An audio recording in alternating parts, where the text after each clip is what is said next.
ತುಂಬ ದಿನ ಆದಮೇಲೆ ನನಗೆ ಮನೇಲಿ ಇನ್ಸ್ಟೆಂಟ್ ನೂಡಲ್ಸ್ ತಿನ್ನಬೇಕು ಅಂತ ಅನಿಸ್ತಾಯಿತ್ತು. ಆದರೆ ನಮ್ಮ ಮನೇಲಿ ಬಿಡಲ್ಲ.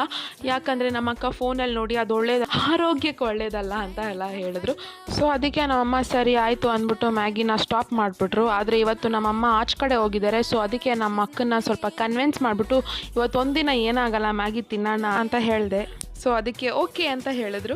ಆಮೇಲೆ ಈರುಳ್ಳಿ, ಟೊಮೆಟೊ, ಮೆಣಸಿನ್ಕಾಯಿ ಕಟ್ ಮಾಡಿಕೊಂಡು ಸಾಸಿವೆ ಮತ್ತು ಜೀರಿಗೆ ಜೊತೆ ಒಗ್ಗರಣೆ ಕೊಟ್ಟೆ. ಆ್ಯಂಡ್ ಇದು ಆರಿಗೇನೋ ನಾನೇ ಮಾಡಿರೋದು. ಸೊ ನಿಮಗೆ ರೆಸಿಪಿ ಬೇಕಂದರೆ ಹೇಳಿ, ನಾನು ನಿಮಗೆ ತಿಳಿಸಿಕೊಡುತ್ತೇನೆ. ಆಮೇಲೆ ಸ್ವಲ್ಪ ಚೆನ್ನಾಗಿ ಬಾಯ್ಲ್ ಆಗಕ್ಕೆ ಬಿಟ್ಟೆ. ಆ್ಯಂಡ್ ಇದು ಹಸಿ ಮ್ಯಾಗಿ ಯಾರ್ಯಾರಿಗೆ ತಿನ್ನೋಕ್ಕೆ ಇಷ್ಟ ಅಂತ ಹೇಳಿ, ಯಾಕಂದರೆ ನನಗೂ ತುಂಬ ಇಷ್ಟ. ಕುದಿ ಬಂದಮೇಲೆ ಮ್ಯಾಗಿನೆಲ್ಲ ಹಾಕಿ ಆಮೇಲೆ ಮ್ಯಾಗಿ ಮಸಾಲಾನ ಹಾಕಿ ಚೆನ್ನಾಗಿ ಮಿಕ್ಸ್ ಮಾಡಿ ಒಂದು 5-10 ನಿಮಿಷ ಲಿಡ್ನ ಕ್ಲೋಸ್ ಮಾಡಿಟ್ರೆ ಮ್ಯಾಗಿ ಸವಿಯಲು ಸಿದ್ಧ. ನಾವು ಎಷ್ಟೇ ಕೊರಿಯನ್ ಸ್ಟೈಲ್ ಇನ್ಸ್ಟೆಂಟ್ ನೂಡಲ್ಸ್ ಮಾಡಿದ್ರೂ ನಮಗೆ ನಮ್ಮ ಇಂಡಿಯನ್ ದೇಸಿ ತಡಕ ಮ್ಯಾಗಿನೇ ಇಷ್ಟ. ಸೊ ನಿಮಗೆ ಯಾವ ಥರ ಇಷ್ಟನಾ? ಕೊರಿಯನ್ ಸ್ಟೈಲ್ ಇಷ್ಟನಾ ಅಥವಾ ನಮ್ಮ ದೇಸಿ ಇಂಡಿಯನ್ ಸ್ಟೈಲ್ ಇಷ್ಟನಾ ಅಂತ ಹೇಳಿ.